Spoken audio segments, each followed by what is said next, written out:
வணக்கம். இன்னைக்கு நம்ம பார்க்க போகிற சமையல் ஒரு ஆரோக்கியமான இரும்பு சத்து கால்சியம் சத்து நிறைந்த கொத்தமல்லி எள்ளு துவையல் எப்படி செய்யலாங்கிறத பார்க்கலாம்.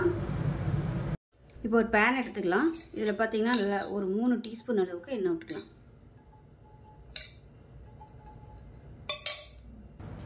எண்ணெய் நல்லா சூடாயிருச்சு. 2 டேபிள் ஸ்பூன் கடலைப்பருப்பு சேர்த்துக்கலாம். அதே போல் 1 டேபிள் ஸ்பூன் உளுந்து சேர்த்துக்கலாம். இது வந்து லேசாக வறுத்துக்கலாம். இப்போ இதில் ஒரு 3 சின்ன வெங்காயம் சேர்த்துக்கலாம். ஒரு 5 பல் பூண்டு சேர்த்துக்கலாம். ஒரு 10 வரமிளகாய் சேர்த்துக்கலாம். காரத்துக்கு தகுந்த மாதிரி வரமிளகாய் சேர்த்துக்கோங்க. பச்சை மிளகாய் சேர்க்குறனாலும் சேர்த்துக்கலாம். இப்போ இதில் சின்ன சுண்டைக்காய் சைஸுக்கு புளி சேர்த்துக்கலாம். இப்போ பாருங்கள் எல்லாமே நல்லா வறுபட ஆரம்பிச்சிருச்சு. இந்த ஸ்டேஜில் கட்டி பெருங்காயம் சேர்த்துக்கலாம். தூள் பெருங்காயமும் சேர்த்துக்கோங்க. இருந்துச்சுன்னா அந்த பெருங்காயம் நல்லா அப்படியே அந்த எண்ணெயில் பொரிஞ்சு வரட்டும்.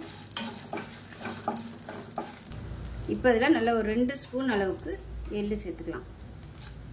அதாவது டீஸ்பூனில் 2 டீஸ்பூன் அளவுக்கு எள்ளு சேர்த்துக்கோங்க. வெள்ளை எள்ளு இருந்தாலும் நீங்கள் சேர்த்துக்கலாம்.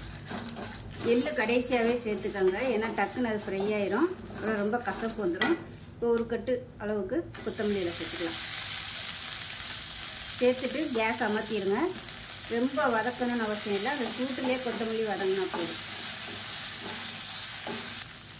இப்போ கொஞ்சமாக உப்பு சேர்த்துக்கலாம். இது எல்லாம் ஆறட்டும். ஆறினதுக்கப்புறம் தண்ணி ஊற்றாமல் நல்லா கெட்டியாக அரைச்சிட்டு பார்க்கலாம். தேவைப்பட்டால் மட்டும் கொஞ்சமாக தண்ணி விட்டுக்கோங்க. இப்போ பாருங்கள், துவையல் வந்து அரைச்சிட்டு வந்துட்டேன். நான் வந்து கொஞ்சம் கூட தண்ணி ஊற்றலை. ஸோ அந்த கொத்தமல்லியில் உள்ள அந்த நம்ம கழுவி வச்சுருந்த அந்த ஈரமே போதும். ஸோ அவ்வளோதான், தண்ணியும் ஊற்றாமல் நல்லா கெட்டியாக அரைச்சிட்டேன். டேஸ்ட்டு வேறு லெவலில் இருக்கும். நார்மலாக நம்ம எள்ளு போட்டு பண்ண மாட்டோம். இந்த மாதிரி எள்ளு போட்டு பண்ணும்போது டேஸ்ட்டு நல்லா சூப்பராக இருக்கும். நல்லா ஹெல்த்தியாகவும் இருக்கும். ஸோ எள்ளு வந்து எந்த அளவுக்கு சேர்க்குறோமோ அந்த அளவுக்கு நல்ல இரும்பு சத்து அதிகமாகும். ரத்தம் வந்து நல்லா ஊறும். சாதத்தில் போட்டு பரட்டி சாப்பிட்டிங்கனாலும் சூப்பராக இருக்கும். நெய் இல்லை நல்லெண்ணெய் ஊற்றி சாப்பிட்டிங்கனாலும் அட்டகாசமாக இருக்கும்.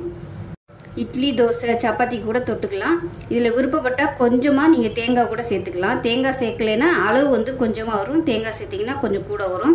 ஆனால் தேங்காய் சேர்க்குறதுக்கும் தேங்காய் சேர்க்காமல் பண்ணுறதுக்கும் வித்தியாசம் இருக்குது. ஸோ அருமையான இந்த எள்ளு கொத்தமல்லி துவையலை செஞ்சு பாருங்கள். செஞ்சு பார்த்துட்டு எப்படி வந்துச்சுங்கிறத சொல்லுங்கள். வீடியோ பிடிச்சிச்சுன்னா லைக் பண்ணுங்கள், கமெண்ட் பண்ணுங்கள், சேனலை சப்ஸ்கிரைப் பண்ணுங்கள், பக்கத்தில் உள்ள பெல் பட்டனையும் ப்ரெஸ் பண்ணுங்கள். நன்றி.